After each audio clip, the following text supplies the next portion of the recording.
Morning, guys. Hope everyone's doing great. I have some new subscribers, so first I'd just like to say welcome.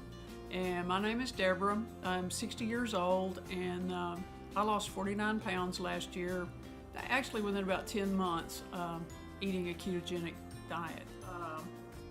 I finally got my lab results back from, I had my annual physical last Monday. And we're just going to kind of dive into that and see how my labs kind of compare these and see how they changed over the year on this diet. But first, I just thought it was funny, and what's the chance that I was getting ready to make this video, and I had the TV on, and Good Morning America was on, and they put out a little teaser, about the ketogenic diet and your heart health, and hey, you're going to want to stick around and hear this. And they had me at keto and heart, so yeah, I stuck around to see what they were going to say. Anyway, they were hyping it up like a new study, but I think it was the same study that came out, I don't know, 4 or 5 months ago or last year sometime. A doctor in China has put this together, and when they first start throwing the numbers out, it is impressive. They followed 14,000 people for 22 years. Wow. And they said what they found was 18% of those people, approximately 1,900, developed AFib, heart rhythm problem. So yeah, they really have my attention now. But then it goes on to what they were calling low carb was 44% of your daily intake of carbohydrates. And to me that is not even low carb. I mean, the American guidelines recommend 45 to 65% carbohydrates per day. So they were calling 44% a ketogenic diet. And yeah, I don't go along with that. Plus, this was done by questionnaire.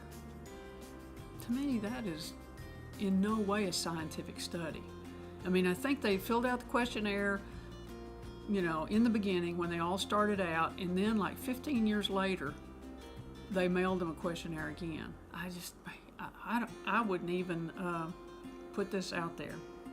And they did have a little disclaimer that this was just association and does not prove causation, that the low-carb diet causes AFib. But anyway, this doctor, his main point is the keto diet limits fruits, veggies, and grains that are known to reduce inflammation. Okay, I'm going to have to disagree with that too, because I've been on that diet and I know where it got me.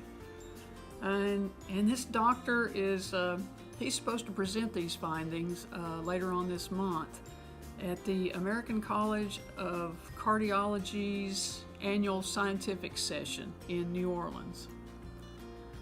So we're probably still going to hear more and more about this study. I don't know why it's not covered on TV like other studies, other papers that have come out, showing keto in a a good light.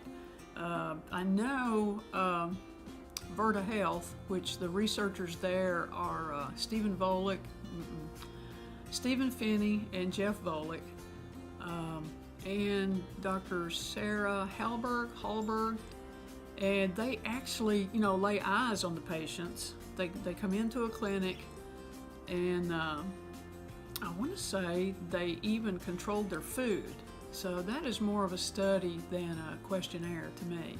And they would see the patients, they would draw blood work, and they published a paper last May that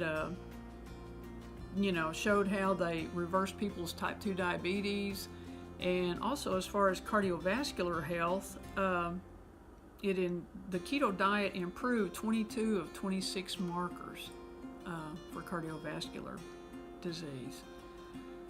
You really don't hear about that on TV. But anyway, I guess we all have to discern, who we're going to listen to, what we're going to pay attention to. But anyway, let's just get on to the lab work and see how keto affected me over this past year.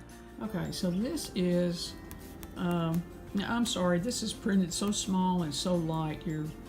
I'm going to write it all out on a piece of paper and kind of hit the high points. But this one was February of last year, 2018.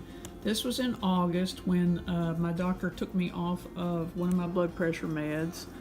This one was in October when I started having some irregular heartbeats. And then this one was, the date's right up here. Probably can't see it, but it is February of this year.